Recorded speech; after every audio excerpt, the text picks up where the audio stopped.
Hey, welcome back to Evil's Comics. I'm Evil Mike, and I have another review for you.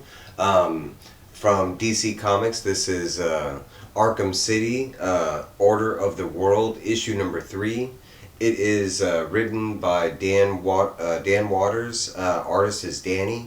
Then we got colors is Dave Stewart, and letters is Dita Bidikar. I'll show you off some of the art at the end of this review. It's going to be quite, quick and simple. This book fits in with it is a Bat Family title, of course, Arkham City. My honest opinion, it's one of the better Batman titles going around. I think my top two right now will be like Batman the Imposter and then this one. Both of them each week have just, they have not disappointed on just bringing the excitement and the story. And this one is like, it's almost set up as like a greedy detective tale, but Batman is not in this story whatsoever. We are with Dr. Joy.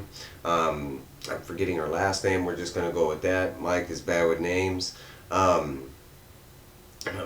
it specifically follows Dr. Joy and then her patients from Arkham, and they have escaped since after A-Day, and which happened during the Joker War. And one of her inmates, the TenEyed Man, she is already like located, and she is secretly housing him in her apartment, trying to keep him like in trouble until they get like Arkham rebuilt, which isn't happening. They are currently building Arkham Tower, which we've already seen constructed at the end of Fear State Omega. But actually, it was this comic where they started talking about the building of Arkham Tower. Ten-Eyed Man, if you don't, I mean, he's fairly new, but he is known to have eyes on his fingers, and he supposedly has some mythical powers, like he has sight of future, he can see things that we can't see, kind of thing. But all of that is left up to speculation. Even the Dr. Joy, she kind of doesn't know whether or not to believe him, but some things just keep matching up where it just seems like he is telling the truth about having said powers and such like that. He does have a map that it is the old blueprints of Arkham Asylum, and he has figured out, well, the Ten Eyes has told him that the blueprint of Arkham Asylum is also the same blueprint for the Gotham City itself. They are exactly modeled the same way, where they have boroughs and stuff like that, different isolated neighborhoods in Gotham. Arkham Asylum was set up with the same style, as Gotham was. So he has been locating like secret hidden treasures that has ties back to, I'm drawing a blank at his name, but Arkham, the original, the guy who built Arkham Asylum, and I'm kicking my butt in the name because I'm drawing a blank at his name, but that's what really this all ties to. Basically, it's been going around, there's a ghost that's been like on the loose in Gotham City present day, and it's supposed to be the ghost of Arkham himself. And he is supposed to be like after the inmates that have escaped. Ten-Eyed Man being one of those people. Ten-Eyed Man is trying to like free his ghost, and that's ultimately the main story of this. The map has led him to certain key locations, like so he can perform this ritual to like release Arkham's ghost. At this point, Dr. Joy is just kind of like following along with Ten-Eyed Man, already seeing some proof of what he's been saying and doing. And so at this point, she's kind of like, why am I second guessing him? I might as well. And so far, everything that he's found on the map has turned out to be true. Like the map has told him where certain inmates are hiding, where they're supposed to be like secretly holed up, where no one knows where they are, and somehow with his 10 eyes, he, in the map, he can locate them. And in this issue specifically, because the book does start off with a quick conversation with the detective talking about Double X, and we've ran into him in previous issues. He's another one of the escaped inmates. But predominantly after that conversation, which is really quick in the book, the rest of the The book is just Dr. Joy traveling with the TenEyed Man, looking for the next piece of the puzzle, and he has explained that he has found, the next piece, and it's actually another inmate, and it's located in the cemetery where the biggest cemetery that's in Gotham. They travel there, and sure enough, they end up finding Solomon Grundy. Which Dr. Joy is not really like in disbelief that this map somehow led them to another escaped inmate that's like, and he was not easily found either. Um, there's like some brief mentions about like how this is the first time when they do find Solomon Grundy. TenEyed Man does happen to talk to Solomon Grundy, and if you know Solomon Grundy, he doesn't really talk. All he says is his song, like, Solomon Grundy, born on a Monday, died on a Tuesday, that whole, and I'm probably saying it wrong, or maybe, I don't remember. But that's all he can say. So every time he talks, he's like, but, born on a, and he just, that's kind of all he says. But somehow TenEyed Man can talk to him, and they converse back and forth. So the TenEyed Man posing a threat to him doesn't even come across, because they instantly start talking, kind of like friends or whatever.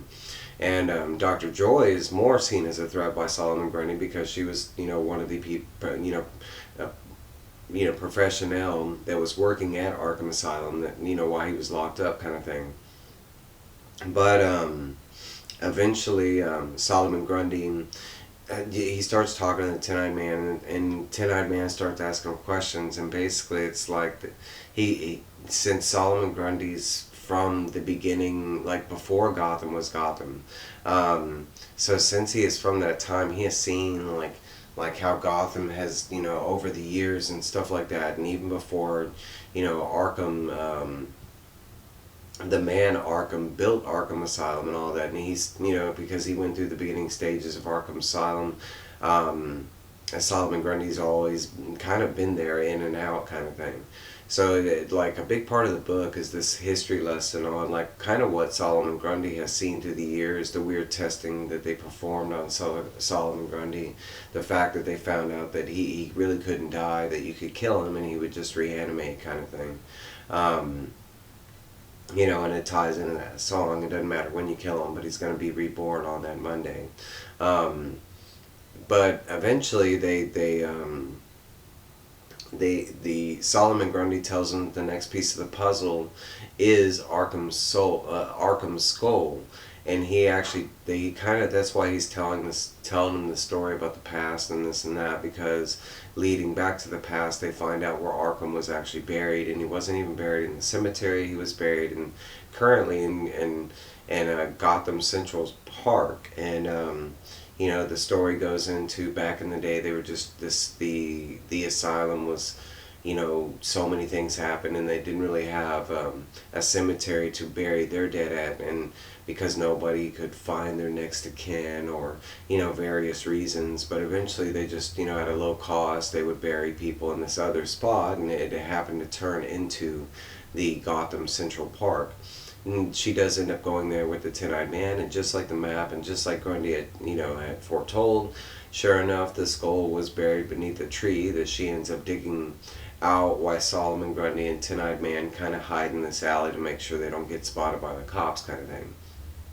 She eventually brings the skull back to the TenEyed Man and Solomon Grundy, and kind of in the background, and this has been a common thread, but Azrael is also tracking down the escaped inmates. Batman is currently dealing with the whole fear state thing, so it just makes sense that some of the other vigilantes that aren't necessarily bat friendly are still doing their vigilante-ness, and that's kind of, the church has sent John out in the wild, Azrael, to go track down these other inmates, and that's what he's doing. And of course, he's doing it in a lot deadlier fashion than Batman and his family would be doing. But at the end of this comic, that's what happens at the very end. Azrael does pop up, and he finally has tracked down not only Solomon Grundy but the TenEyed Man, and he starts like attacking both of them instantly, kind of killing Solomon Grundy. But of course, he's going to reanimate on Monday. He's probably the only person in the universe that's like, hell yeah, Mondays.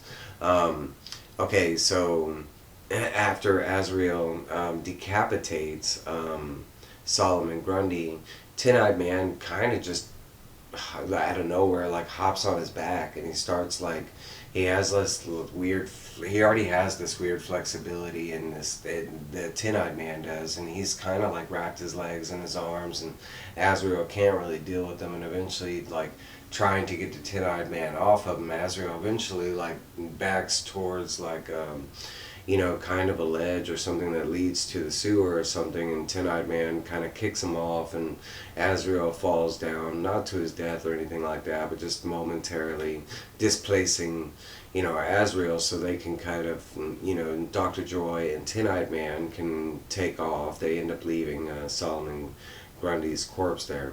And basically, like at the very end, as this is going on, TenEyed Man, before they take off, TenEyed Man does turn around and he states that that the church that sent Azrael isn't as holy as they say they are. And Dr. Joy kind of like, haha, because it's like this whole like conspiracy thing that goes into it. But the TenEyed Man actually turns around and he points upward, and as he points upward, he points at what looks like a greenish like ghost, and it's supposed to be the ghost of Arkham himself. And that's where this issue leaves off. And I'll show you some of the art. Please like, comment, subscribe. I know you hear that in all those videos, but the likes and comments, it does help us out very much, and I would appreciate. I like the conversation, especially on this book, man. This book is great. The art is phenomenal. I'm going to flip through some of the books, show you some of the more highlighted. Then get my camera. This right here is where the book really starts. It's the ritual that he does. It's got the map in the background, the blueprint of Arkham. He's kind of always using it. It's always there. And this book is just, it's dope. It's like a weird murder mystery, but the murder is ages ago. But it's not really in. There's Solomon Grundy. The art in this is just phenomenal. I'm already a big fan of both Dan Waters and Dani. But their style of Batman and Azrael, like, Azrael, he just looks dope. This is the little history lesson right here. It's all done in the red. This is like the TenEyed Man and Solomon Grundy talking. I'll show you the nice action scene at the end. That's Azrael popping in, and boom, there's Solomon Grundy waiting to be born back on a Monday. Alright guys, that's my review. I highly suggest checking out the series. It has been one of my, each issue so far is not disappointed, and it's only got 3 more issues left, so we'll see how it turns out. Alright, y'all have a good one. Bye.